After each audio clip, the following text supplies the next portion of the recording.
Welcome everyone to episode 162 of the Crystal Chronicles, your Dissidia Final Fantasy Opera Omnia podcast.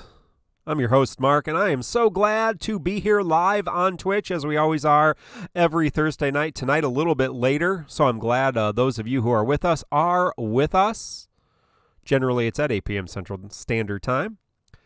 Thank you all of you who are joining us on YouTube or on your favorite podcast app, Twitch Video On Demand, whatever venue or media you are watching us on. I'm glad you're here. Please give us a like, a sub, a follow, whatever it is that you can support us on that medium. Well, I'm not by myself tonight. I'm also joined by the illustrious Mino Spellgood. Mino, how you doing? Did you do that on purpose? Did you do that on purpose? Oh, God. It's so annoying. People are calling me that in chat and comments now. Like, holy fuck. But this is a weird energy. I'm not used to doing the podcast this late, so I'm not sure if I'm going to be more energetic or less. Yes. It'll be a grand experiment. We'll test it out. So I got a question before we get to DissidiaFFOO news and talk. I was out, you've mentioned a couple times on BC's Ranting Hour, Black Nero on YouTube, everybody check him out on Wednesday night, about getting back into the dating pool. And I have not dated, I mean, my wife and I go on dates, but I'm a married man and old. So I've not been in the dating pool per se for many, many years. But from what I observe, I was just out in Chicago. That's why we're late tonight. Just got back from the city. We went to Navy Pier, had a great time. And from my observation of the human race, the dating population, it seems that most of dating today is just men walking around taking Instagram shots of women they're trying to be with. So oh, that sounds like a good move. I should try that, man. Another tip is eat somewhere with very pretty dishes, because women love to Instagram snap the food pics too. That's a big thing. Yeah, pick really gimmicky like dessert places or restaurants, right? Real hipster places. We went to Harry Carey's Tavern, which is a great place. There, Harry Carey was a broadcaster for the Chicago Cubs, and crazy kind of over-the-top energy kind of guy, drunkard. Oh, he was always drunk, but fun place to eat. So they have poutine there, which, if you're not familiar, is basically, it's a Canadian dish: French fries, gravy, cheese curds, pulled pork. It's something you should never eat. I'm pretty sure I ordered it as poontang. Very inappropriate. I believe the waitress on purpose. No, it was just a slip of the tongue kind of thing. Like a Freudian slip. That's inappropriate. Yeah, that was super. That's real perverted old man energy. Yeah, it was one of my best friend Corey, one of his good friends, his father was an old perverted man. Yeah, and he would always do things to waitresses like that, but they loved it. You preach with that mouth. No, I actually believe I ordered it as poutine, but I think it was misconstrued as poontang. Completely different things. I don't think poontang is a real thing at all, but it does sound closer to poontang than poutine. So, woo! This is the Crystal Chronicles After Dark. It is late night here, and even a little bit later in the LA area. So, want to do a quick shout out. Putin. Yes, doing a little shout out to. Is it really Putin? Is that really? That can't be. That can't be right. Where's Poto when you need him? Want to do a shout out. Speaking of PoteauCedar, our TCC intern who's helped with some of these cool frames that you see today. He organized a TCC challenge that covered all 147 characters. And so shout out to Cedar and all of you who participated in doing the call to arms. This is a couple events ago. included, maybe it was the core event, included all 147 characters in the roster on the call to arms. So there was one run with every single character. A lot of fun. You can still check out the thread in our Discord and join our Discord. And so I just wanted to shout out them. Thank you all. That was really cool. Really just a fun thing to do, and that's just the great part of our community, people just enjoying the game in their own way. And so thanks, Poto, for coming up with some fun things like that. There's no queen run. Get it done, people.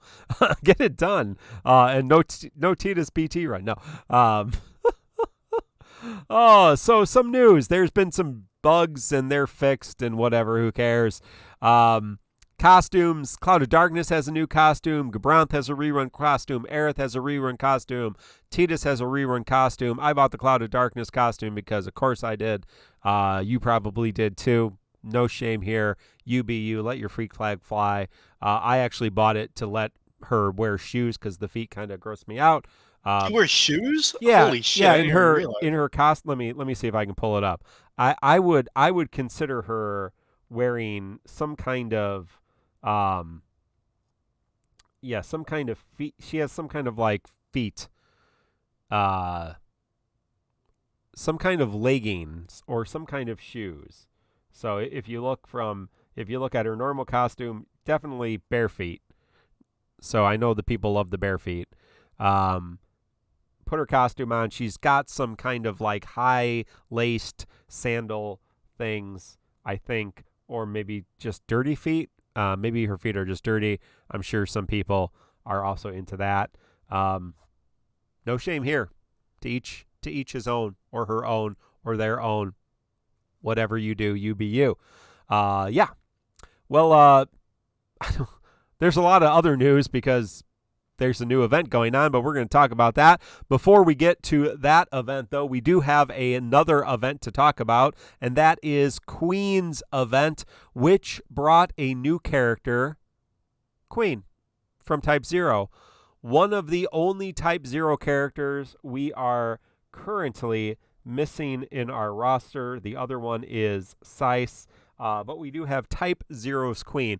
Now, did you play Type 0, Mino? Yeah, I didn't finish it. I didn't. Oh yeah, good enough. Yeah. So, I did not play it. I mean, I think that's clear that I have not played Type 0. So maybe some of our Type 0 fans out there, there's this because the character, and I'll talk about the character in a second.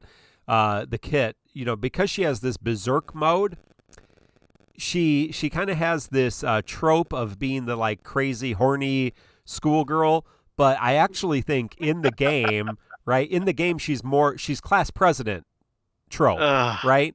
Like that. She's very class president trope, and so she's very stern, strict, rules, uptight, kind of. That's her gimmick. Older sister, right? So, but then apparently in the end game, you get these special glasses that make her horny crazy. So, I mean, that happens. We've all been there.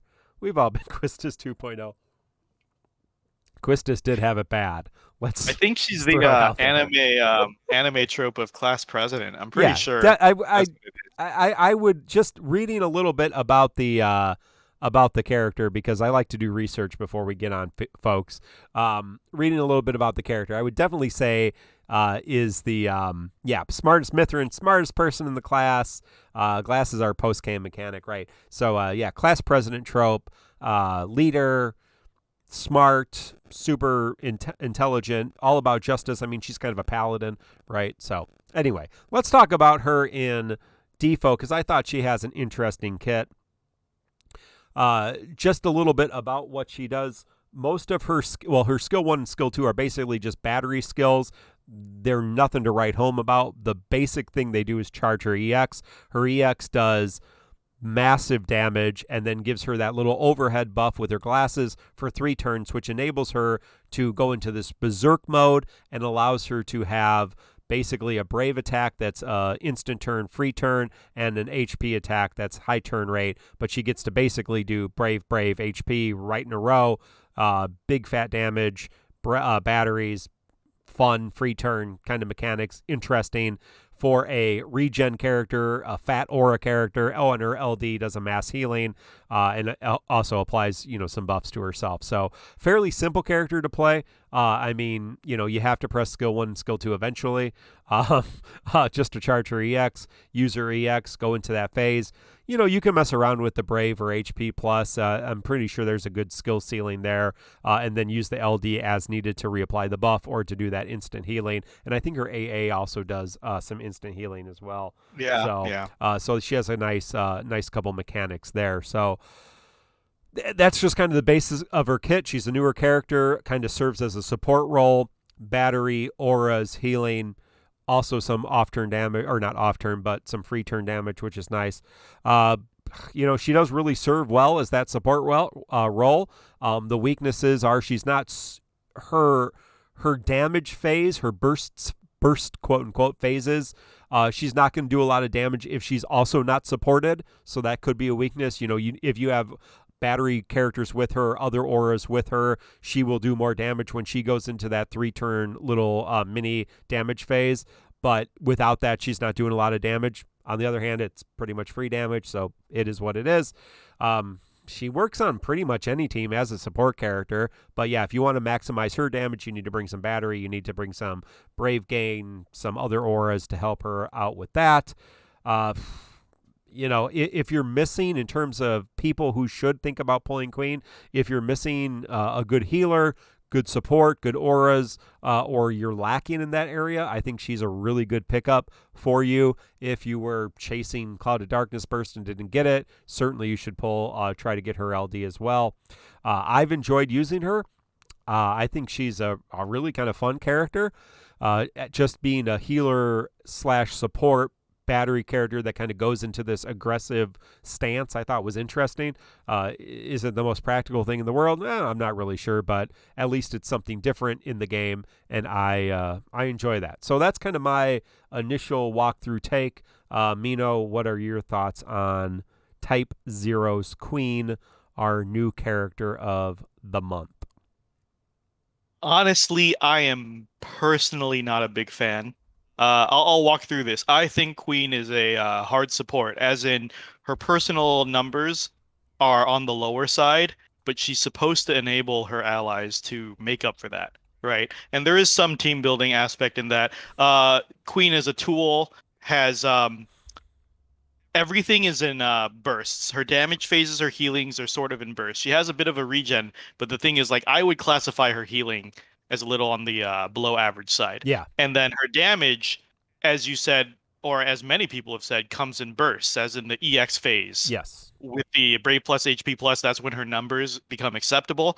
Outside of that, a lot of people really report feeling bad when they press S1, S2 because it just doesn't feel good. It's very below average. So so tools wise, she has the highest attack aura we've ever seen as of yet, 130%.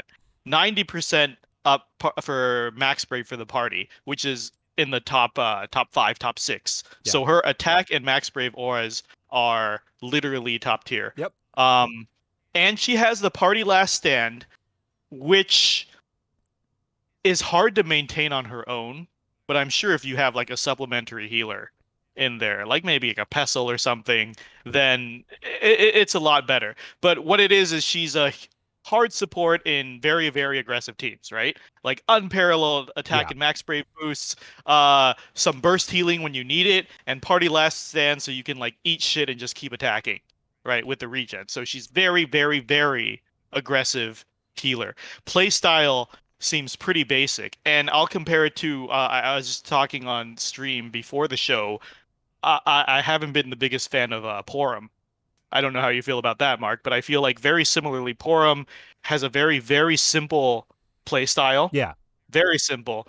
And is a hard support, as in her numbers are also atrocious, but she enables the other two party members to reach new heights, right? Like her, even with the follow-up, her damage is very not impressive, right? If you're doing S1 or S2, she's not doing any damage, and then it's just the follow-up for a couple dozen K, which is on the low side nowadays. But in the right team, with Brave Gain up and everything, she's allowing her partners to do a lot. So you do have to build to carry their damage a bit. Queen, I feel like, is the opposite. Porum's a little more defensive with Brave Gains. Queen is the opposite with Brave Shaves, with the attacks, the overflows, the max Braves, and everything.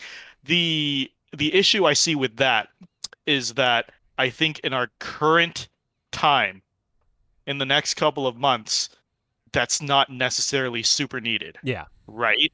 Like a lot of people can cap on their own, no fucking problem. The downside is that she's sandwiched by these characters that literally don't need her, like Sabin, right? Like for most fights, Oh, no, Sabin's right. gonna, yeah, for Yeah. most fights, Sabin's gonna cap no problem without a big fat support like Queen. And then you're gonna get Setzer who does the rainbows, which is very similar as well, right? Yeah, And I think so maybe that's a good point in terms of, because she does fit really well on the aggressive, because she, on an aggressive, free turn follow up turn kind of team, she does provide the kind of support you need and the extra damage you need. But, yeah, Setzer's going to fill that role also, and then do it better in some sense. right, Without healing, right. he So doesn't do any yeah, healing. So, yeah. yeah. So what I do want to say is that Queen is made to be the perfect support for hyper aggressive teams. Yeah. Very hyper aggressive teams. If you want to run her with like no turn teams, right? Like Terra Young probably, something like that, where you don't want to give the enemy any turns. Core teams, Yes. very very effective. Not and like Porum, I want to say that right now it's probably going to be very easy to skip over her, ignore her, because those kinds of big boosts just aren't going to see a lot of return on investment right now. But I do think when we start entering like Lufania Plus and we start getting the stat spikes, some bigger brain players than me will really put that to use, right? Like right now, we don't need 130% attack, Right. but later on You you could might. probably enable a lot, right? And that ties into a discussion that we want to have later. But the TLDR of that discussion was there. You guys have probably all heard the controversy between Nick the Ninja discovering you don't need artifacts at all. We were going to talk about that, but I mean, what ties into that conversation is that yeah, you don't need artifacts when all your characters are synergy with blue armor and perfect spheres, and you're already hitting cap. Like if you're already hitting cap, you don't need artifacts to help you hit cap, and that's the discussion here with the supports like Queen, right? Like right now, a lot of people can hit cap without that type of supports, but when content gets harder and stats creep, and you do need those numbers, it will be useful later. So it's hard to see the value of Queen right now. Yeah. But I would not be surprised if she becomes a TCC challenge regular. Hey, A couple months down the line. I want to stop for a second and just thank Rez Foyna, our friend Rez, for the raid, and welcome all of you Rez fans. If you're sticking around, this is the Crystal Chronicles podcast, your City of Final Fantasy Opera Omnia podcast. So kind of like the fireside chat, except you can actually listen to it on podcast apps. So it is a podcast, not a podcast style. So yeah, no, I'm Mark, and that's Mino talking. I'm kidding. We love Yeah. you, Rez, and everybody. I hope you did well on your Tidus. Tidus. Jin Lee's here as well. Our good friend Jin Lee and moderator. But hope you did well on your Tide Pod pulls. So and got that BT real quick. And anything else you were doing, I look forward to watching your poll video. Check out Rez Foyna on Twitch and YouTube. And Jin Lee, since he's here, and Arrow is here as well. I think she's going to be going to bed soon, but or she would be joining us as well. So Right. And yeah. sorry, and Mark, before I just throw it back, what we were saying on the ranting hour, and I'm sure you were there, and I don't know how you feel about it, but basically, BC really said that people should stop saying this character will last so and so long, because depending on player's skill and roster, you can make anyone work. And we've been seeing that a lot, especially in Queen's Lufania, which has been a great fight that I want to talk about. But the thing is, so we're focusing on what can you use this character for, because every character has a use and they have a great use. And it's all up to playstyle. So the final takeaway I want to say is the whole point is you might not see Queen's value now. And if if you don't like a super passive hard support, it's fine to pass on this. But I would not be surprised if she starts paying dividends when stats creep higher and people are having trouble capping on their own. Well, just to address Dem in chat, this is episode 162 of the Crystal Chronicles, your Dissidia Final Fantasy Opera Omnia podcast. So I think we have preference to being the oldest and, or course, only actual podcast in the DissidiaFFOO universe. We have been doing this for over 3 years, every single week. And so we are glad to be here and glad you are here as well. And I am more than happy to have, I love watching the Ranting Hour, our friend Black Cloud, Black Nero on YouTube. I love watching the Fireside Chat with our friends Rez, Lids, Broadway, and Jin Lee. I would, our friends Raw Life, Blart, and Zoe are doing a little show as well.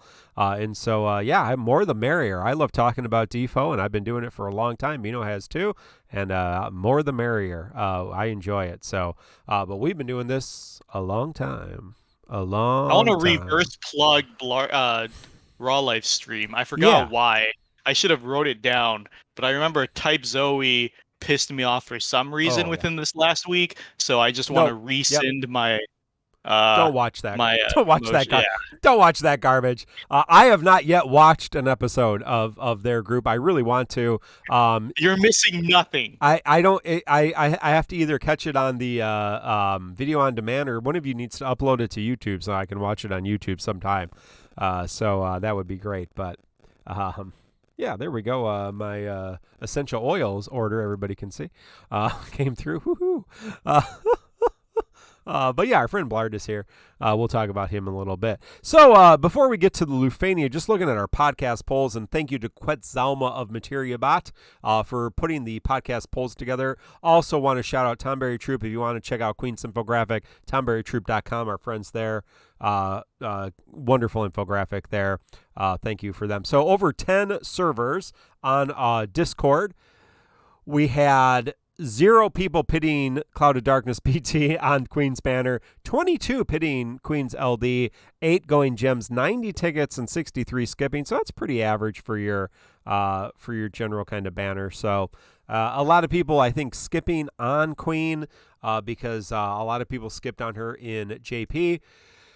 And so there's not a large body of work for Queen on the JP side of things. Hard aura bots are just not my thing, Mark. Yeah. Like, I don't know if anyone really enjoys playing with like a hard support that just stands there, like Raijin or Porum. I feel like she's a little bit more active. Yeah, I mean, at the end of the day, she is an aura bot, but I think she's a little bit more active than Porum, Pora, Rosum, even Aerith, although with her burst heals does something. I mean, they literally just sit there. At least she has kind of this quasi burst phase that she can get into so you're pressing buttons every once in a while as opposed to just literally sitting there every 5 turns or so. You press a button and move on. True. But still, I mean, she is what she is. Yeah, she is what she is. And, sometimes you need them, sometimes you don't. But I do, as Macnell said, Macnell, Dissidia Info, we'll talk about that. Queen is much more active and has more decision points than Porum. I agree 100%. Bush Coach, appropriate for the after hours. I love all first-time chatter. I love all chapter 0, type 0 characters, and they love me. 30 tickets for Queen. LD, congratulations. Glad you got it. Cheap, I did as well, and I'm glad I got it. Your mom is the same picture. Oh, wow. There we go. So, hey, there's a Lufania fight. Let's talk about that. The orb was an HP regen orb, so it upticked with HP regen on your party. Or if you did a 3-turn delay, of course, there's only 2 characters that can do a 3-turn delay, and that's Kistis and Cloud of Darkness with the upgraded skill 2. There are 3 enemies. Woohoo! 3 enemies. The what were they called? Tough beasts or something? Hard beasts? Feral pandas? Feral pandas. Yes, thank you. Yeah, you fight 3 feral pandas, and they're going extinct, so don't kill them. Strong beasts. Thank you, Arrow. Strong beasts. They were not, but thank you. That is the actual name in game. Very creative, devs. Thank you for that. The strong beast. All 3 start with an AoE HP attack that can kill your entire party. So that was fun, a fun little thing to try to overcome. Enemies also have Brave Reduction aura until they attack, so you have to figure out a way to take that. Although there are a couple runs that have kind of just ignored it. So yes. It can be done. You can just ignore it and no-turn the boss. A little more difficult, but it's possible. Their HP damage, they have HP damage shields at various thresholds also as well. Couple tips. Warrior of Light can tank the AoE HP attacks. Edge can give the party evade and just evade them. So that's one way. Core, as he's going to be useful pretty much forever going forward, I think. Core is really useful against 3 enemies who all do all attacks, because he is going to be countering a lot. And so Core is just dishing out tons and tons of damage there. But I think there's a lot of viable options, as Mino was alluding to. Mino, did you want to say more about that?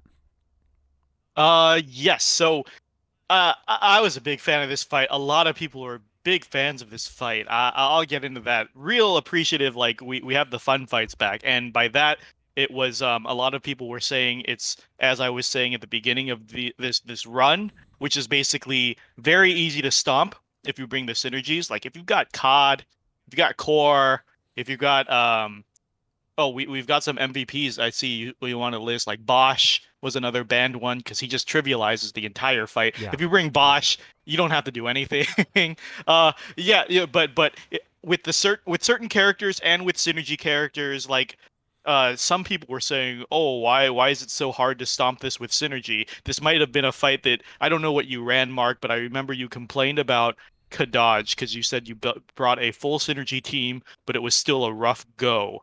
No, that must have been somebody else. Well, that was like in the Kadaj event. Yes, correct. Yes. So I'm saying I don't know what you brought to here. Did you bring? I did a few runs. I did a Cloud of Darkness run. I did a Warrior of Light run. I did a few different teams to mess around with it. But I think I did what full synergy was Cloud of Darkness, Sabin, and Queen. I did that team. Yes. Yeah, and how did you find that? Yeah, run? No, that was fine. Yeah, that was okay. Yeah. So like, here's the thing: like, people were complaining that this fight is quote unquote anti-synergy, but that's probably because they brought only like one of the synergies. Like, Queen cannot carry the mitigation here. Gladio cannot carry the mitigation here. But if you stack 3 of the synergy characters here, you're probably going to get fine. You have to if you bring Cloud of Darkness, Queen, and Sabin, you just have to stagger the enemies a little bit so Queen can keep up with her healing. Right. Because you have to be over 50% to do the last stand. So you can't necessarily tank all 3 of them. Yeah. One thing you didn't mention that I want to put out there that a lot of people apparently don't realize is that the recast ignores HP damage reduction. Yes. So Brave damage reduction is king here, which is great. That's why the shields work so well.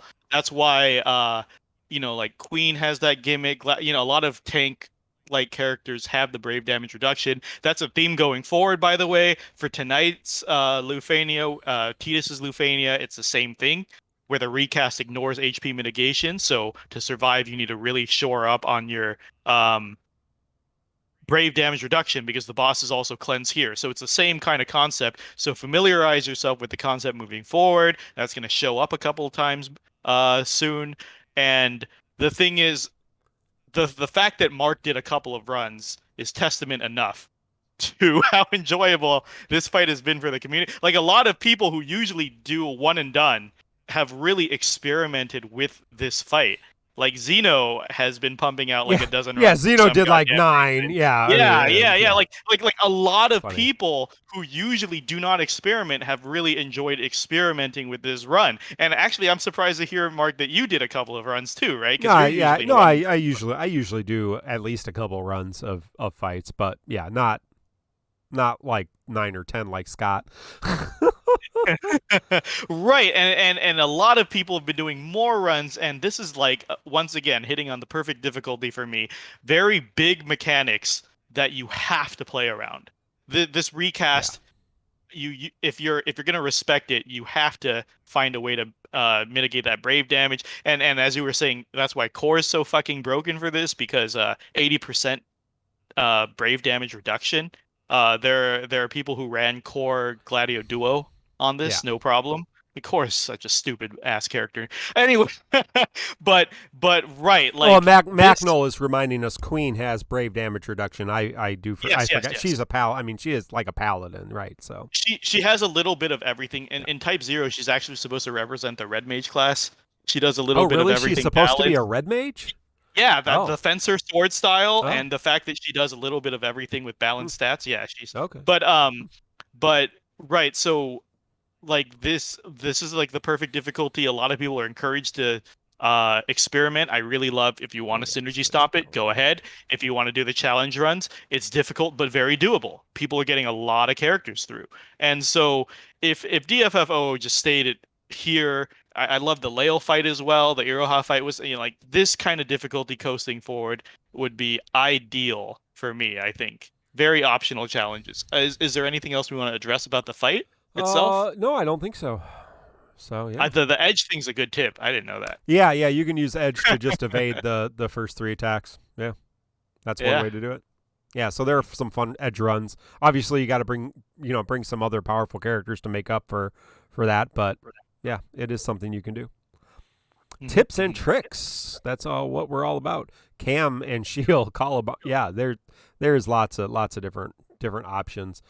There was a lot of Ash runs, but Ash is trash, and we never use her here. She's banned in the Crystal Chronicles, so we don't even talk about her. Hey, I want to take a little break. And our friend Pierre, if you don't know, Pierre is one of the founders of the Crystal Chronicles podcast, is the founder of the original podcast, and Pierre and myself started season 2 or 3, the default version of the Crystal Chronicles. And so he's been gone from the podcast for quite some time. But he did download and play the Pixel remasters of Final Fantasy, and was downloading default again. So we'll see if he gets back into default. But I was talking to him on Twitter. So you can follow Pierre on Twitter as well, and let him know that you're hyped that he's back in playing default for however long, we don't know. Really, one of community spotlight, maybe Mino has one too, but our friend Blart Defo on YouTube, we've talked about Blart making some good videos. I really thought his Queen Should You Pull was just about damn near the perfect Should You Pull video. I actually think his Queen one was better than his Tidus one. We're all a work in progress. But go watch his Queen Should You Pull. I thought it was the perfect balance of tell me what the character does, tell me what she's good at, tell me what her weaknesses are. It's quick, it's a little funny, in under 4 minutes, all the information right there. I mean, it was, in my opinion, probably the best Should You Pull video. I mean, besides my own, that I've watched in a long time. So shout out to Blart. Blart should be at 1,000. So many of our friends should have over 1,000 subs. So go check out Blart Defo on YouTube. And Blart is also working with Raw Life and Type Zo on the Twitch, I guess, and doing some stuff too. And J.A, thank you, our wonderful mod, shot out that link in YouTube. But I really just appreciated that, and I want more of you to go out and make good content. You don't need. Yeah, you should do your research and you should do your work, but there's ways to do it and present it in a way that's really helpful to people and also relatable and digestible. That's not, there are different things for different people. I understand. But for my money, that was good. That was, yes. Chinley emphasis on good. Make something good. And, you don't have to be perfect. You just start and maybe you find your niche, maybe not. But don't just copy what you've seen other people done, especially other people in our community. Go to other go to other kind of game content creators and see some of the stuff they're doing. There's some good stuff out there, and we could all up our game a little bit. That's for sure. So, Mino, anybody in our community you wanted to spotlight? No one specific. There's always a couple of new players entering the fray, and I really should start making a list of that. I don't know if we're trying to do like videos or anything, but I will start probably shouting out these newer people who are definitely trying to push themselves. But since I don't have anything prepared, I just want to say that I want to make it clear that I have yet to watch any Blartanian video, and it's been such a streak. There's really no point in breaking it at this point. In fact, I actually want to see how far it goes, right? But I'm pretty sure in an alternate universe, if I had watched it, Mark, I don't think it was up to my standards. I think you're right. It's a good summary, but on the finer points, after I watched it, I still didn't understand how Queen's EX phase worked. I think he could do a little better there. Right, yeah, moving on. All right. Well, just before we get into Tidus event, a quick little question. We'll have some more questions later. I was thinking about, we talk about hoarding. Hoarding is a disease. But it's interesting to me that people, hypothetical criticism, because Mino did not watch it. But if he had. People hoard different things. Our friend Pikachu, who's a monster of a human being, by the way, is not banned. And I'm looking forward to some good quality jokes here from Pikachu. I think I was watching a Pikachu video. Pikachu blued Sabin, which I think he. Why? Yeah, I think he did a whole video where he like fully upgraded Sabin. I think Inkwelder had a gun to his head, or a knife to his head, I guess would be more appropriate. Knife to his heart, because of the Tonberry thing. But he had over 666 chocobo feathers, the big one, the premium ones. And so it just occurred to me that like everybody in this game hoards different things, or maybe forgets about different things in different. Obviously, all of these, like this 99 plus, that's all tickets. So am I hoarding tickets? Maybe. Mark. God damn. So I mean, there are things that I hoard. I had one really good one, and I completely forgot what it was. I was thinking about it today. There was something that I just never spend, and now I can't remember what it is at all. But I was wondering, is there anything that you think is really weird that people hold on to, or anything that you hold on to that you're like, why do you why are you saving chocobo feathers? Wild points. Why are you not using your wild points? Or what people are there are people, for example, if you look at my stash here, obviously, yes, I have a lot of BT tokens. Let's not talk about that. Like power tokens. Like for Queen, I used power tokens to get 3 more copies of her C15. I did that too. And like, why do I need more than, like, I got 93 power tokens. I think Black Nero in the Japanese version of the game's got like 1,000. Like, why do you use them? Like, they're whatever.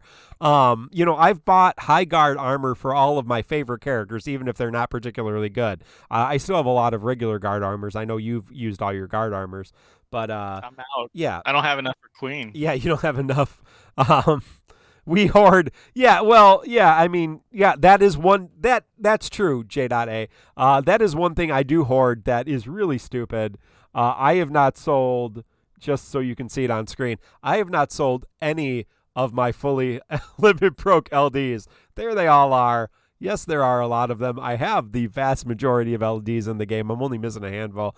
I've not sold any of them, and I will not sell. Look at how many power tokens how many power stones I have. I have 12. I have enough for Tidus LD. That is the number of power stones I have. Retro Gamer Dad, and yet you have like half the gear. Do you just not sell your you don't sell your like 3 stars and 2 stars. That's not good. So Get more inventory slots. I agree. Yeah, get more. Oh, I'm only at 800. I've never gone up to 900. Yeah. So yes, is there anything like that you're like, why are you saving that? Or something that you hold on to that's weird, Mino? Yeah, sure. First of all, LD hoarding is the top tier level of disgusting. Yeah. I don't understand. Mark's not alone. There's so many No. people who do it. I don't fucking understand it. I hate it. That's the worst thing to hoard ever. I don't care if you hoard like wild points or chocobo feathers. Those get used eventually. What the fuck are you gonna do with maxed LD sitting in your inventory? That's next level gross. Mithrin is saying that he hoards 4-star Buster swords. And the funny thing is, I've seen a Reddit post that was not made by Nice. Mithrin of somebody who did the same thing. And that is Just dozens of fully limit broke Buster swords. That's awesome. yeah, and I think that's a sign of mental illness, but that's awesome. But it's still not as bad as hoarding LDs. That's awesome. What do I hoard? Okay, I got one. Yeah. I hoard gold AF tokens. You know, the ones you Yes. farm the World of Illusion for? Yes. Yeah. I hoard those. For some reason, it's very mentally pleasing for me to have 9999 of those. And I always, every time I spend them, because you spend them every event, right? Like you get those missions to buy the A, and I always have to replenish them. And it always felt so good to have 9999. And then sometime recently, I don't know when, they raised the cap and they added an extra digit onto that cap, and Wait. now it drives me nuts. Wait, are you like just the ones that you do in the World of Illusions? Those can go up to 99,000. Yes, they These? can. Really? Yeah. Oh, that's terrifying. Yeah. And now it drives me nuts that I can never hit the. I don't want to do it. I ran out of potions. I tried to get back to the max. It's not happening, and it's just I almost uninstalled the game. It was so upsetting. I don't know why they would raise the cap to that. I feel like I'm the only person who would sit at 9,999. It feels like a personal attack, honestly, raising the cap there. But that is the one thing that I hoard, Mark, because I am in a deficit when it comes to power token, everything else. armor token, like everything else. I got nothing. Yeah. Nothing. You do have 1.3 million gems and probably quite a few tickets. So I've never hit ticket. No, I've hit ticket cap twice. Only after Divine Boards came in, they give you like 500. Yeah, they do give us too many tickets. I think we agree on that. The ticket situation is uncomfortable. That's why I'm using tickets on Tidus, because what else am I going to use them on? I'm just going to sit on tickets for 3 months and use gems. That's dumb. Don't do that. Like, well, what might happen if I use all my gem tickets? Well, then I'll have no tickets. Like, Look, really quick, I'm getting a lot of heat in chat for some bullshit reason. They're saying, "Oh, you hoard gems." Mino, no. All right, okay. Let me clarify. I have to explain this every time. There are people who hoard gems and never spend any because they're afraid of future content. So they want those gems on hand. You know, they want to skip characters that aren't meta so that when meta comes around again, like Reigns or whatever green BT plus is coming, they want to make sure they have enough. Or, you know, like they don't want to get blindsided by a GL first. That's hoarding gems. All right.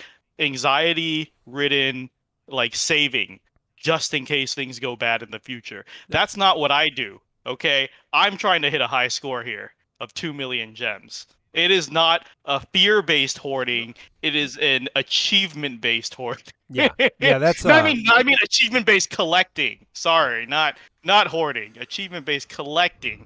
Very next level. And you know what happens when you hit 2 million gems? You beat DFFOO. Yeah, you win. Yeah, you win, and then you quit. You uninstall. Yeah, you win. That's pretty much what happens to everybody who hits 2 million gems. They quit. Guys, anyone can beat content with synergy and meta, but can you do it while collecting to 2 million gems? That's the real question, guys. I don't. Here's a TCC challenge. I don't think anyone will ever reach 3 million gems. Oh yeah, there's people at 2 million gems. I think you're wrong. Nope. I think you're wrong. Nope. I think once you get 2 million gems, the drive to play the game just diminishes so much, you'll quit. Soul might. But he's even branched out a little bit, so we'll see if he can keep through. He'll probably get disillusioned with how much Lightning BT Plus is underwhelming. So Also, to clarify, guys, 1 million gems is bullshit. I use Nidre's stupid ass gem planner, and I could pity 2 banners a month, and for a year and a half, and still have a couple of 100,000 gems. It is a ridiculous number to have over 1 million gems. yeah, Never. they give us a lot of resources. It's so stupid. Yeah. Yeah. All right. Well, a couple hours ago, we have a new event, a raid event. Something about giant centipedes. What's it called here? Lord of the Tunneler raid. There we go. I lost my feed there. That's always good. That's always good. Yes, there is a new raid event. How exciting is that? Let me shoot my capture device here. Yeah. There is a new raid event that brings us a new update to one of our favorite characters, Final Fantasy X's Tidus. So Tidus gets a rework, which is great. His rework allows him to actually do damage on his skill 1, and it allows some splash on his skill 2. He also gets an LD, which gives him a new overhead buff. Also does some big fat damage and gives him a couple free turns on his next attacks, I believe. But the overhead buff allows him to do a follow-up attack after dealing HP damage called Shoot. What is it called in game? Shot. It's just called Shot in game, right? Yeah. So that is a normal attack. If you get 3 stacks after doing it a couple times, you get Jet Shot, and that unbreaks all the enemies and does a big brave game and brave gain, and consumes all the stacks. And so Tidus is doing tons of fast damage. I think Quick Hit is now free turn, instant turn on the plus variant. So he's doing big fat damage, crazy damage, fast damage, and he gets a BT, and of course that's ridiculous. It doesn't do shot triggers twice with this BT effect. That's right. And he gets a whole bunch of bonuses and everything else. So yeah, Tidus is crazy. And why would you want him?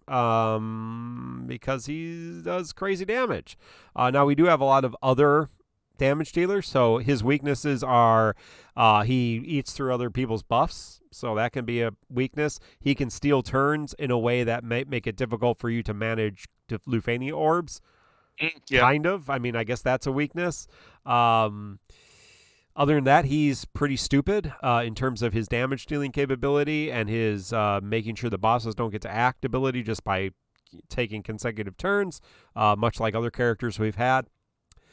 He works with a lot of characters well. Obviously, if you support him, his follow-up attacks are going to do more damage. So you can do Brave Gains, you can do Auras, you can do characters like Core that do additional follow-ups every time he follows up. You know, he pairs well with Cloud of Darkness Friend. He pairs well with Core. He pairs well with other characters that have follow-ups like that. Who should pull? Pretty much everybody's going to pull anyway because there's been a lot of hype behind Tidus, but you don't have to. You already have damage dealers that are good, and you're going to probably pull on other damage dealers that are good, so you don't have to have Tidus. But yeah, Tidus and Core are going to burn through a lot of content, let's just be honest. Tidus, Core, and whoever you need to manage the orb, I'm pretty sure are going to beat through a lot of content. I haven't had any personal experience with him because I haven't even pulled yet. So, Mino, what are your... you said you're skipping, so what are your opinions on Tidus? I said I was skipping, but I while we were setting up the pre-show, I accidentally pulled the LD, so I guess I have it now. But I haven't had a chance to test it, take it for a test run. So what it is very, very how do I put this? It's just raw damage. right? Raw damage, speedster, off-turn damage. Raw, first, I want to say I think it's really cool that his follow-up mechanic has like a stacking mechanic, Yeah. right? You build up to three and then you do a bigger shot. Like you could play around with that. Other than that, though, a lot of people are saying he is the one of the most like brain dead characters are in a good way, Mm. right? Like it's very hard to not get a shit ton of damage out of Tidus. Um, I feel like people with core have some familiarity with it already. Like people like to spam core's LD to HP for a bunch of free turns in a row. That's possible with Tidus too. Lots of follow-ups as well, lots of off-turn damage. Um, it's just I it's such a straightforward character, Yeah. right, Mark? Like what can you say? This guy has a shit ton of off-turn damage. Yeah. Period. Like he's just gonna do a lot of damage every time you press the button. The only weakness I can think of is that the problem with off-turn damage characters like say theoretically Narration, I was saying like Penelo today, like all these free turn characters is that eventually their damage falls off faster than most, right? Because Right. unlike Tifa, it's not one big burst of damage, it's a lot of little hits that add up.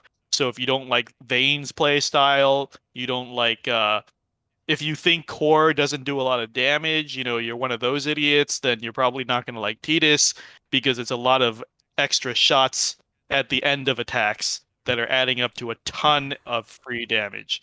Um, He does I, do, I mean, to be fair to Tidus, he does do debuffs, and he does more brave damage based on the number of debuffs on the enemies. And so yeah, very good. I mean, if they're immune to debuffs completely, he's going to do less damage. But if you pair him with other debuffers, he can do actually significant. His debuffs are really good now. His LD debuffs increase his debuff capabilities, basically upgrade all his debuffs, which are attack, defense, and speed down. And so they're good debuffs. Now I think they're frame debuffs, and they're more potent, all three of them. And so, I mean, that is an additional thing to his kit. He's not just pure damage. He does do some possible mitigation or utility with the debuffs. But yeah, if you're locked out of debuffs, then that can hurt his damage as well. Yeah, people were saying there's a lot of ways to boost his damage with brave damage up. Yeah, I mean, like I think a character like Iroha is perfect for someone with so many follow-ups. yeah, Basically, there's a lot of ways to do, but the best summary of Tidus is basically epitome of an Unga Bunga character. yep, Just press buttons, he'll do his thing. You don't even have to think about it, and he's just built for fast turn counts, which his cycle will show. His cycle, like remember where we were back up to like 90, 100 turn counts. Now we're back down to 60, 50 turn counts to push Tidus. And free turn every orb in his cycle also ticks up from instant free turns. So, that's showcasing the character. If you need instant free turns and very, very quick and low turn counts, there's Tidus. That's it. yeah. Looking at again, you can go to tonberrytroupe.com, check out that beautiful infographic. Podcast polls. There are two polls, two banners. One has Tidus, BT, and Arciella and Seven. Not an ideal banner, I wouldn't say. Although Arciella and Seven are both fine characters. If you miss them and really would like them. And then Aerith is on Tidus as well. So we are now in the double LD era of banners, right? I don't think we're getting another single LD, or are we? No, we're not. We're not. No, yeah. So we're Setzers with Waka, yep, yeah. we're in the 2 LD era. So all of the banners moving forward will have at least 2 LDs on them. Looking at the podcast polls for this Tidus banner, 6 people going to pity the BT straight out. Probably a bad decision, but UBU, that's fine. 34, and this is still new across 8 servers. 34 pitying the LD, 12 wantingly using gems, 90 tickets, 19 who are lying about skipping, and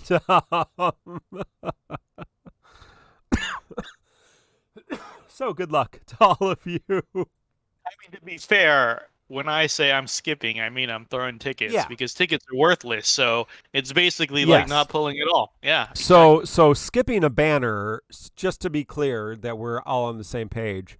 Um, when I say skipping a banner, I mean I'm just using tickets. Just like when I say I'm skipping a CQ, I'm skipping a CQ means I'm doing it.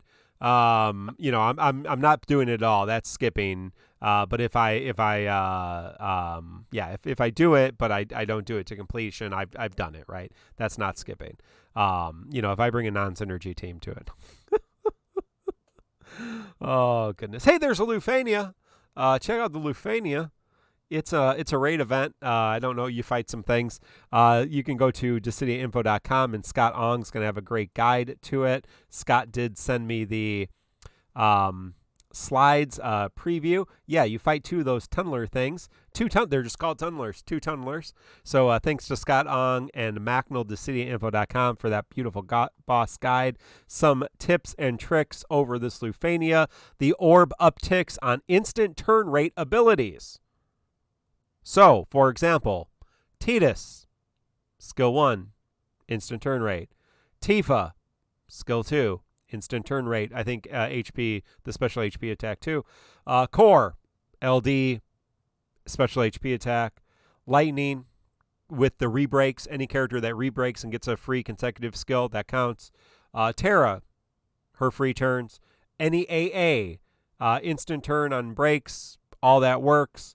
A lot of different characters can get this. So you need to manage it because the orb count is at 8. It starts at 8. So it's kind of Ultimecia, great, Excalibur. There are some other ones too that I could mention. Arrow says Machina, of course, Edward, Y'shtola, Aranea, all options there. There are some other ones too. But please press F5 before reading the boss abilities. There was a mistake there, already fixed. Okay. You're going to have to tell me which ones I must up on. So, one boss starts with a full recast charge, which is a powerful AoE HP attack and inflicts an HP poison debuff. So if you want to bring some cleanse, that would be helpful to that. At 79%, they get a blue aura, which makes them launch immune and delay immune. Gives them that frame, I believe. And then at 59% and 19% of their health, they get big brave gain. So those are things to look out for. Of course, haven't done it yet. No delay immune. They're not immune to delay. Someone's saying just launch immune. Okay. Launch, yeah. Okay. So they're not immune to delay, but they are immune to launch. So no launchers there. So thank you. But check out the boss guide if you want to dig into the details quick. But I think those are some helpful tips. Mino, any thoughts? You've started at least this fight already? Yeah. So I don't want to call BC a fearmonger because he always gets mad. But BC's been fear-mongering about this cycle pretty hard. He's saying Tidus cycle is pretty hellish without Tidus and synergy. And to back that up, I know I was saying on stream before the show that Ink and BC were looking at fights, because Ink does the Tonberry Troupe guides and he does the research, and they were only able to find. Ink was wondering, are there any JP videos out there that did this fight without Tidus or Terra? Mm. And I think they were only able to find one, which was Alpha Nose. And then Theologica said that there was also a Hope Lightning duo. Mm. But the point is, very, very few.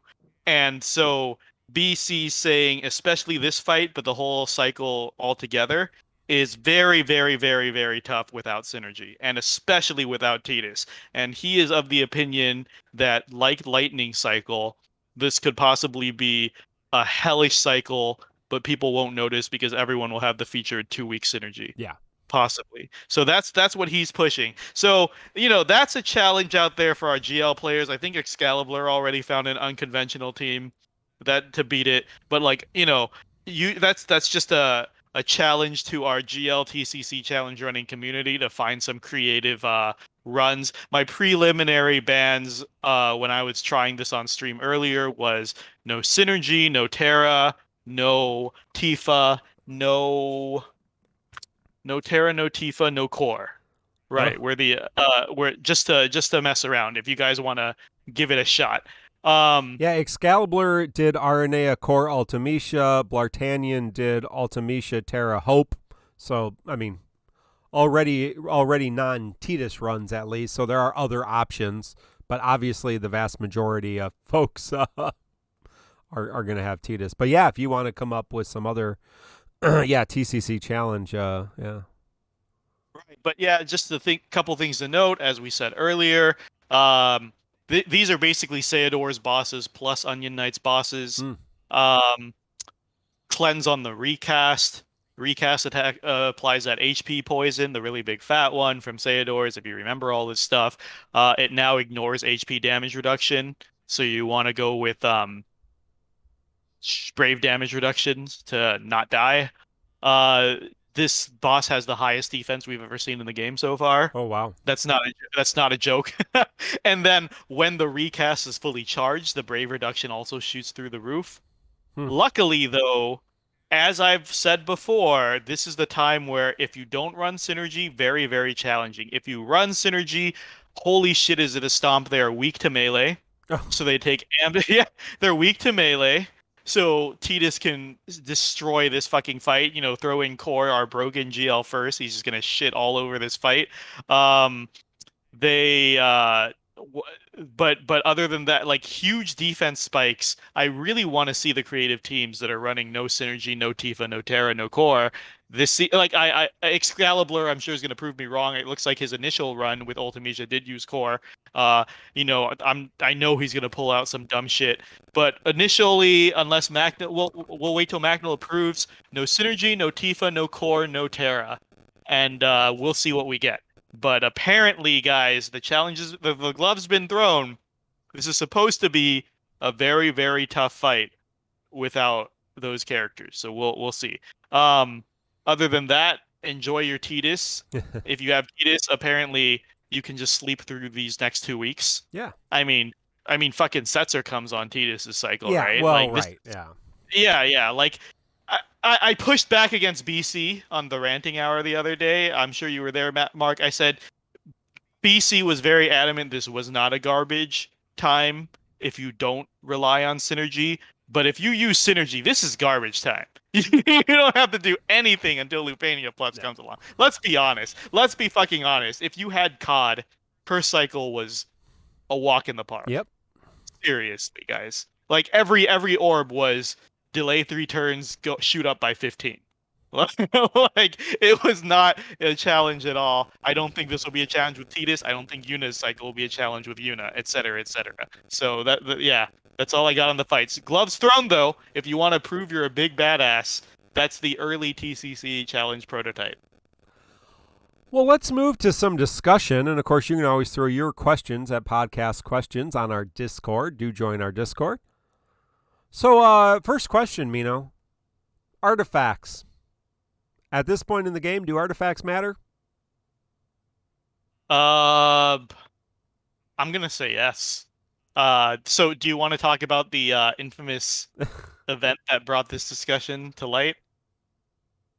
I'm not. If you don't, I'll do it. No, go ahead. Go ahead. Go ahead. Okay, I'll do it. So Nick, the artifact ninja, if you've been a veteran around the community, you know that he's always a big proponent for artifacts, especially mighty artifacts. Yes. And I believe the cancerous raw life called him out one day and said, artifacts don't matter. Try a run without artifacts. And he did. He ran the same team twice, with and without artifacts. And the run without artifacts finished 1 turn before the run with artifacts. And he said, okay, I'll eat my words. Artifacts don't matter for shit. I'm going to push back against that a little. Because he had a fully optimally sphered team with blue armor. Fully MLB, the top meta, stacking BT auras, like in a fight that was not particularly difficult. Yeah. And again, assuming you have to have a level of skill to prove, over the course of many different fights and many different trials to prove that your with artifact run is that different from your, because every time you play a fight, you're not playing exactly the same. And, I can play one round with the exact same team and get 25 turns and do it again and do 15 turns and do it again and get 40 turns, right? Depending on how I'm playing. So assuming you are the skilled, right, most skilled, and you are a very competent player, you would really have to be intentional about your choices to really determine whether or not, how big of a difference artifacts are making. And that also depends on the characters. A lot of our characters have artifacts that are party auras, so they're helping the entire party. And then, I think there's probably going to be a time when some stats, it's already potentially in I think, JP, that there are certain stats that are becoming less valuable as time goes by. But, I think that idea of, for your damage dealing characters and even your non-damage dealing characters, with very few exceptions, having attack 108 on everybody, probably a good idea. More so than spheres are a limited resource potentially, but having attack 108 on all of your characters, again, there's a couple exceptions that you wouldn't want attack 108, but for the most part, fairly easy. How big of a difference is perfect arts or best in slot versus non-perfect arts? I think that's probably negligible, depending on the characters. Now, there's certain characters that you really do want best in slot. The cursed artifact characters, some of them. And again, those characters that are doing, like Queen, right? Queen has party auras, but you really want attack for her too. So I really think she's a good case for best in slot. And probably does much less work if her artifacts are not up to snuff. Yeah. All right, I got a slightly different take on that, Mark. Guys, if you pour more water into a cup full of water, you're gonna get nothing. You're not gonna magically hold more water. There is a thing called diminishing returns. Yeah. That I know too many of you guys are too stupid to understand. And the point is, if 10 is your highest number, and then you take that 10 and you add 20, that's a waste of 20. You get nothing. Like, if Saban's going to be the perfect example here. If Saban can ignore defense, enchant and peril himself, always hit weakness, and increase his brave damage done by not only weakness but single target, he is not going to benefit shit from Queen's fat auras, right? Like, what are you going to do throwing 130% attack auras on him? You're not going to see a difference. If he's already hitting 9999, no amount of increase, it doesn't stack infinitely, guys. It just kind of blows my mind how stupid this concept is. If you have a fully MLB'd character with perfect spheres and blue armor, and they're already hitting cap, of course you're not going to see a difference with those artifacts. Yeah. You only see a difference when there's more to add. So of course, when you're running synergy characters and stomping the shit out of synergy, and you're like, oh, I took off the artifacts and it didn't make any difference. Run that same team in harder content when Lufania Plus comes, and the stats are bigger and the reductions are bigger, as we were saying with Queen, right? Like, you're not going to see that return on investment now. You will see it pay dividends later, because obviously that's why we have difficulty power creeps. That's why we have stat creeps, because what is it? We already hit 999. Now they invented armor that lets you break that cap. Well, and we have a game that is developed to give us a false sense of testing characters. So when a character comes out, there's synergy, which means they're boosted stats. They're usually have an event or boss mechanics that highlight them. Not always, but sometimes. Then people beyond that's on the dev side. Beyond that, people then go back and like do old content to show how good to test a character, which completely useless, right? Like, yeah, let's go to Dimensions End Entropy Tier 4 and solo with the character and see if that doesn't tell you anything. It's not useful, right? That's not helpful data. And so, right, we have fully sphered blue armor characters, and then we remove one art and say, well, arts don't matter. Right. It's like bringing It's Saban to a Cosmos fight a year ago, yeah. I and mean, then removing the arts and saying, "Hey, arts don't matter. He didn't change his damage." like good thought. You're trying to do scientific method. You're just not doing it very well. So that's a problem we have in our world. So I mean, Well, I mean, I'm glad Mark took the savage route. I wasn't gonna do that, but the point is, to put it in a more a, a more neutral light here, is that garbage time is garbage time for a reason. And people always seem to get very lax during garbage time. And I know BC's been saying, he's like, oh, I wish the new difficulty would come and just slap JP players in the face because they're running such complete garbage right now. And it's like, and that's what it is, right? And we've seen these State of Lufania posts where, and then if you remember, if you're a veteran like me and Mark, you remember in that first year where people said artifacts didn't matter, slap whatever on. Then chaos hit them, yeah, and then they started telling everyone to get triple attack artifacts. yep, Right? Because during Cosmos and EX eras, nobody had any problems capping. Then chaos came and spiked with the brave damage reductions in the defense, and all of a sudden they're like, hey, GL players, message from the future, get fucking attack auras. And that's the thing, like, don't get lax because no, right. I mean, it's this. We have short-term memory, right? So right now, there was a time when artifacts didn't matter, but then we said get those artifacts. Right? We say right now, we say don't worry about spheres. Spheres don't matter. We say don't worry about blue armor. Blue armor doesn't matter. We'll probably say early on in BT Plus era, don't worry about greens. They don't really matter. They're nice, but you don't get a lot of them. It's fine. That will likely end at some point. Like, oh yeah, you're gonna need blue. Oh yeah, you're gonna need green. Oh yeah, you probably need to have some decent spheres. Spheres may never be a thing, but maybe they will be. But it's funny because there's always, you're talking about State of Lufania. There's always two cycles, right? There's the this is so hard. And it was Lufania Plus. This is so hard. This is ridiculous. This is garbage. And then they're immediately, this is so easy. Yes. This is ridiculous. Why don't they give it? And, so it's a lose-lose. And I know we've been going back and forth with Dreamy from Tonberry Troupe on this too.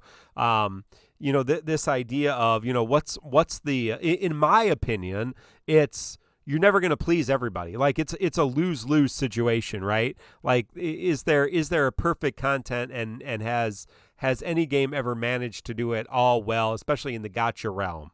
Perhaps in the AAA gaming, there's some games that have really captured it well.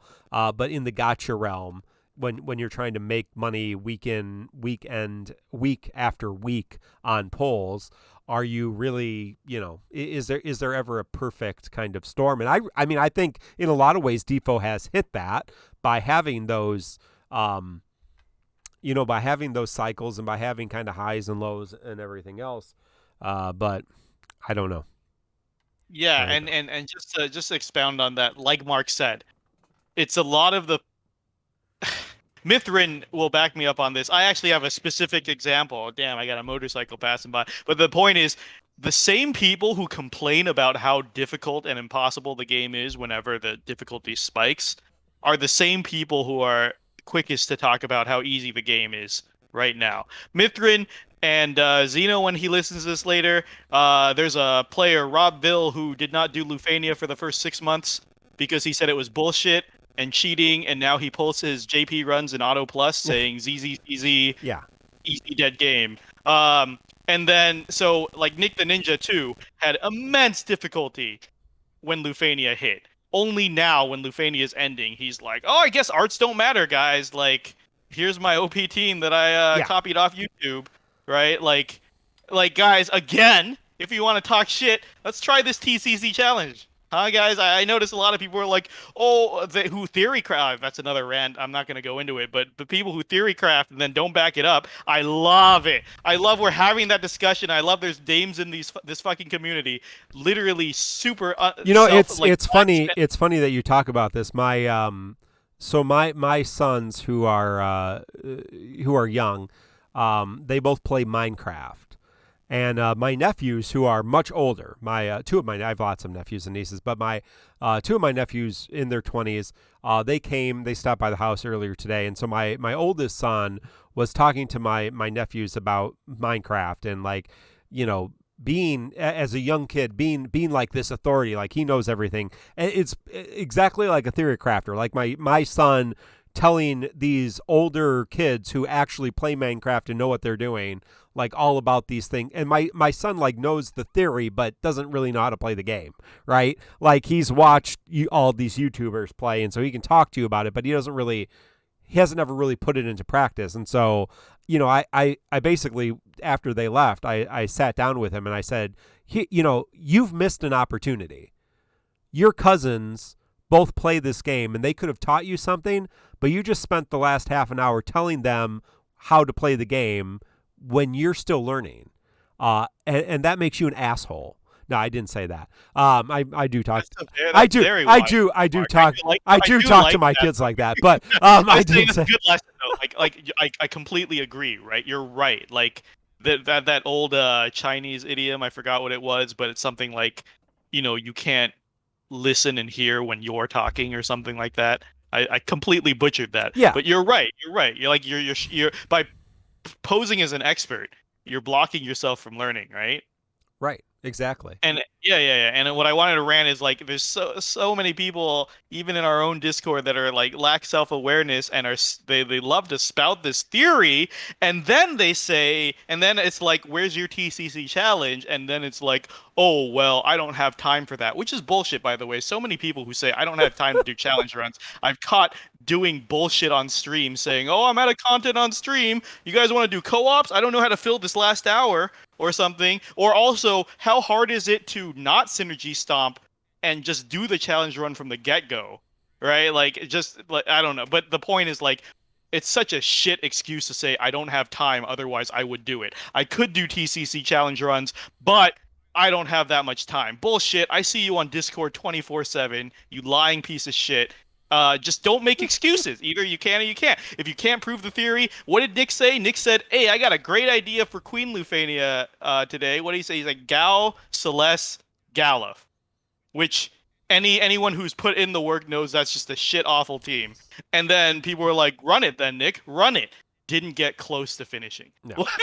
Like, it's easy to say shit, guys. Ideas are cheap. Execution is everything. And to quote a stream, I was talking to BC, I was watching a fighting game stream. To quote this guy who was slamming down on these people in chat, he's saying, feel free to believe your theories as much as you want, but don't expect anyone else to put any weight into it until they see it. Right? Like, come on, guys. Holy shit. Yeah, Don't. And we've talked about this. Fighting games do that well, and I wouldn't say that PvP would not do that well in this venue because this is a gacha game, and we've seen it in the Pokemon MOBA, right, where you can basically pay to win, and so like PvP and gacha is not a testament of skill, right, ever.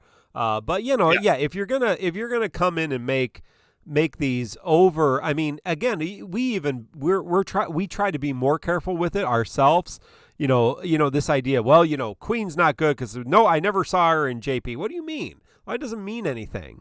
Maybe she isn't, but you can't make that blanket statement. Even with the data we have, it's very, very limited data.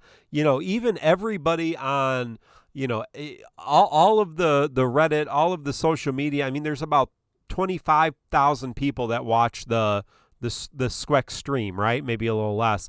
There's 35,000 on the Reddit or on main cord.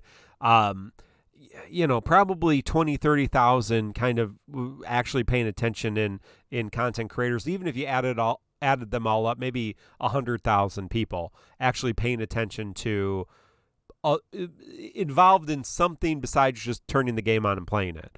And that means there's a lot of people that just turn on the game and play it. But this idea that you can just spout off something, and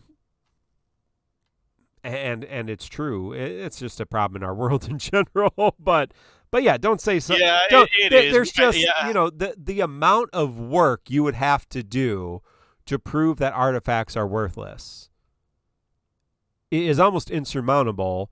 To really just come up with a hypothesis that, do they help? Yes. Do they help if you're running 3 synergy, fully boosted, fully sphered?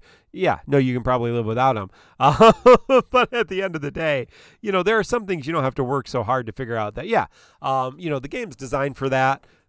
Stats help always, especially depending on how you play. But at the end of the day, come on.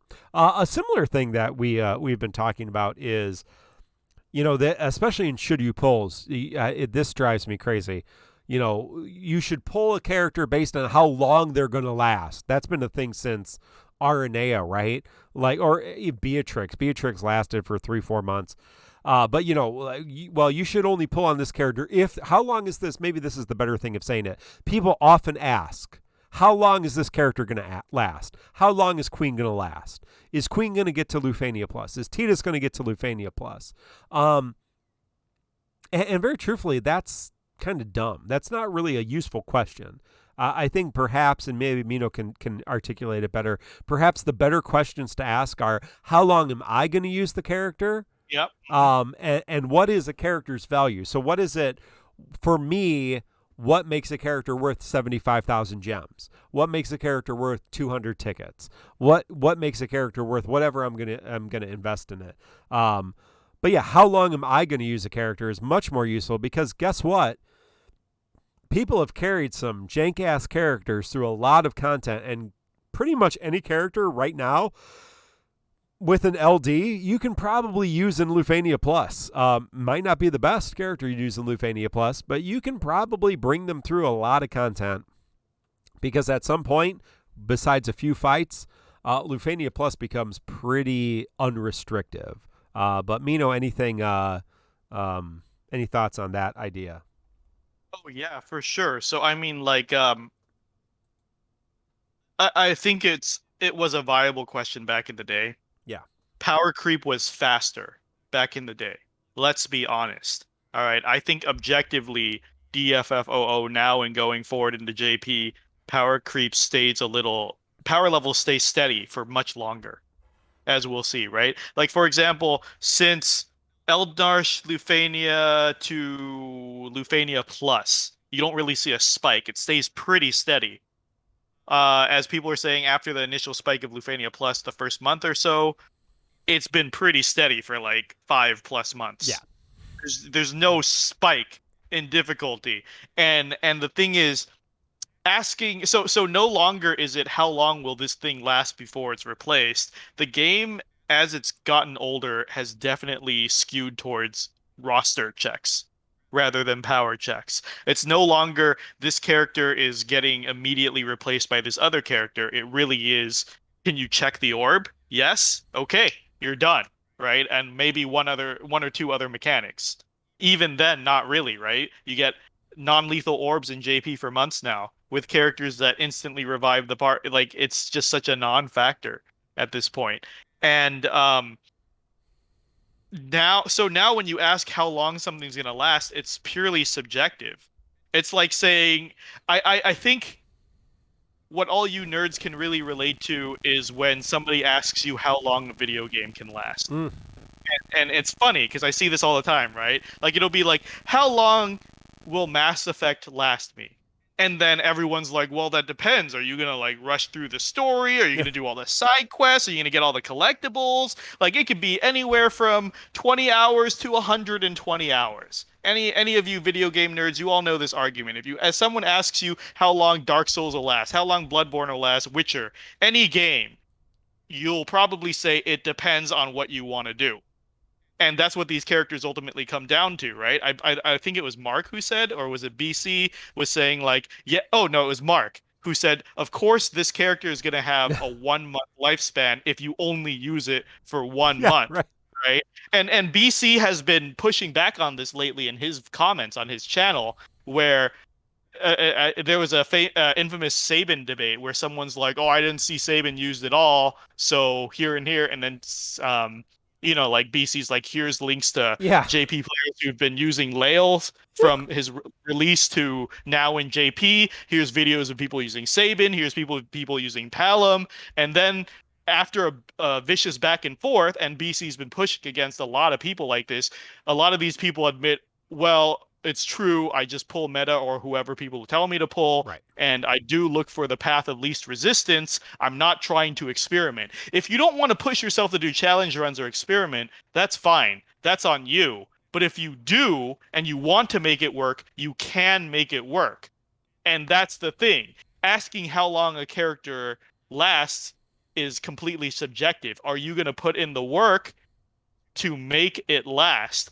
Or do you want to sandwich your favorite character between two meta synergy characters and still pull them through the events? It's always possible. Look at Freya guy, right? Holy shit. And any of these, like, they can last as long as you want. It's up to you how much work you want to put into the game. And that really is all it is. If you're strictly a meta synergy stomper, no character is going to last more than a month for you guys. All right. Like, you can say COD BT, blah blah blah. And by the way, as predicted, apparently a lot of people when on my stream before the show, Mark, we were talking about meta safety nets. Yeah. Which I remember people wanted me to bring up again. On the ranting hour, I said I realized I wasted a lot of resources pulling meta characters like Tifa, Terra, Emperor, Rude. These are characters I literally never touched. I pulled just in case. Yeah. Like, I pulled this character. Like, I'm like, I know I don't like how Rude plays. He's not an exciting character to me, but let me pull Rude just in case I ever need him. Just in case never came. Yeah. Never had to use Terra, never had to use Tifa, never had to use Aranea, etc., etc. And then when I said that on the ranting hour, so that's why I was like, I'm gonna skip, gonna pull Tidus, but I accidentally fell into its LD today, guys. I was like, I'm not excited for Reigns or any of this stuff because I realized it's so wasteful to pull these characters just in case. And then in the comments and chat, people started coming forward saying, Mino, what you said is so true. I find myself pulling these meta characters just in case and then never use them. Never using them. And yeah, like I just don't enjoy how this character plays, and I realize like I can get by without them. Right? Like people here are saying, "Oh, why are you shitting on Core? I've used Core in every Lufania fight without him." Okay, but if you don't enjoy Core, could you do every Lufania without him? Very possible. And so ask yourself, do you really like playing these characters? Could you make it work with your favorites? It's very possible. And it's just like so when you're asking if a character will last, it's 100% on what you're gonna do, right, Mark? Like, I'm sure you have some personal stories about this. No, well, yeah, and I mean, I generally pick up those safety net characters, but yeah, and then almost never use them. But I mean, I pick up pretty much every character too. So I mean, that's not a great sample size of the population. But yeah, I mean, like, a character like Tifa I use because, I like the big damage characters and that kind of character. So, like, I'll use a character like that and run them. Aranea, I mean, I didn't use her in everything, but she's a favorite character of mine, so I used her a lot. Tidus is a character I'll use a lot. Yuna's a character I'll use a lot. But yeah, definitely when we're talking about and Inkwelder had a question that kind of is similar to this in the podcast questions. Do you think that players misevaluate banners with multiple LDs on them, thinking to skip because they have one already, but then the brand new LD by itself is a chase because it's new?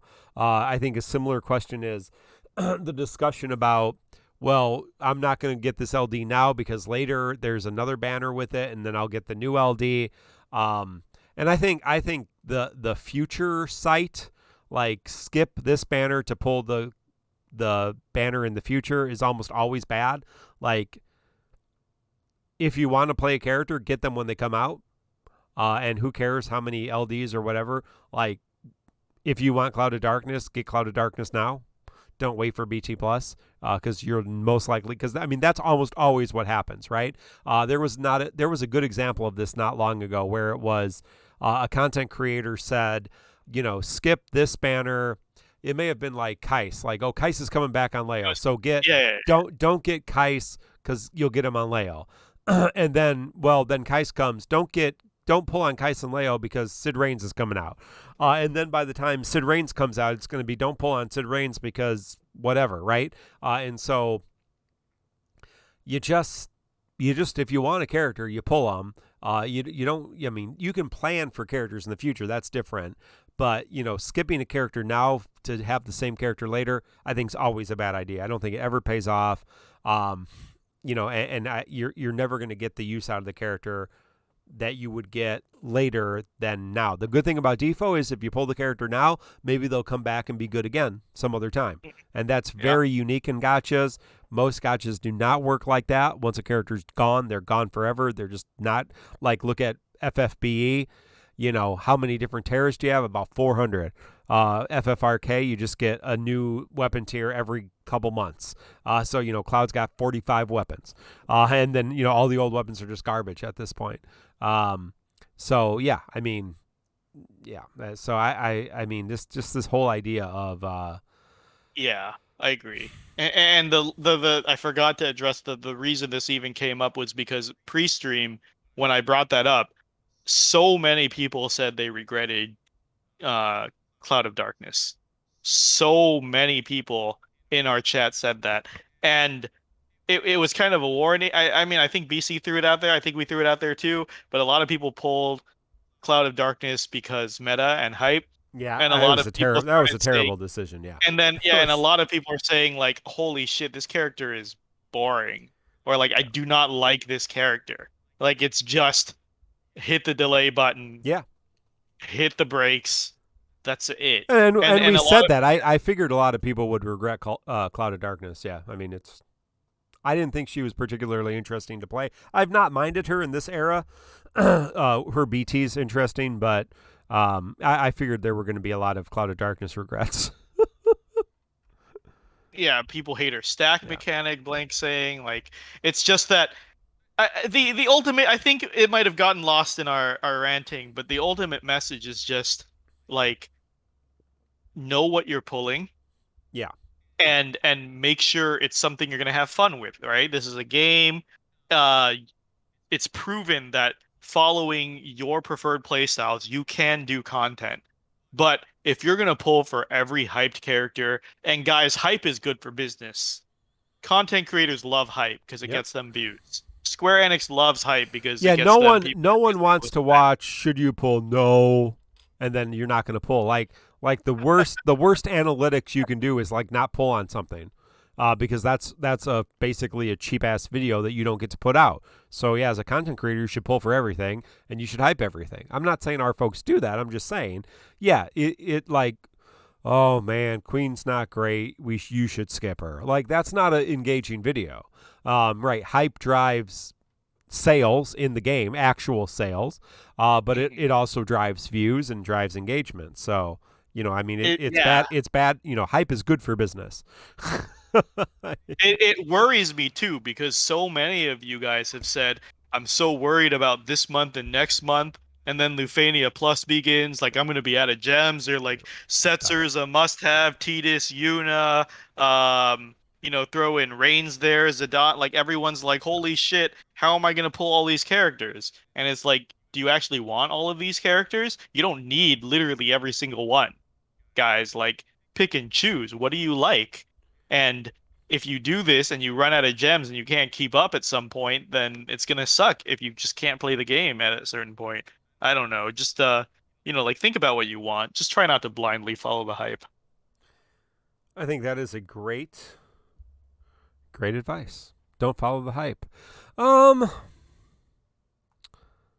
Yeah. I think that, considering such a late game and my screen died, so I can't do polls or anything else, I think this might be a good place for us to stop. Sure. And pick up next week. I appreciate all of you hanging out with us late. It's been a lot of fun. I enjoy it. I'm glad I was able to come on and do this, even though we were a little bit late. We'll try for a regular scheduled show next week at the same time. School starts for my kids, so I'll be back into a little bit more of a regular routine myself, and we'll talk about Tidus a little bit more probably as we got some experience. You'll wait for my pull video, but you can assume I'll get him. And how many tickets will it take? Well, you can figure out that. But thank you all for joining. Always better to have a group of you here. Let us know what you think. Let us know how your polls went. tccpodcast.com for all the links. Special thanks to all our friends as well. Thank you for all of our folks who are supporting us on Twitch with subs, and then all the other venues like follow, subscribe, sub. Really appreciate that. Until next time, this has been episode 162 of the Crystal Chronicles, recorded on August 12th, 2021. For Mino, Mark, Arrow, thank you all. Have a great weekend, and enjoy Tidus. We'll see you next week. Goodbye.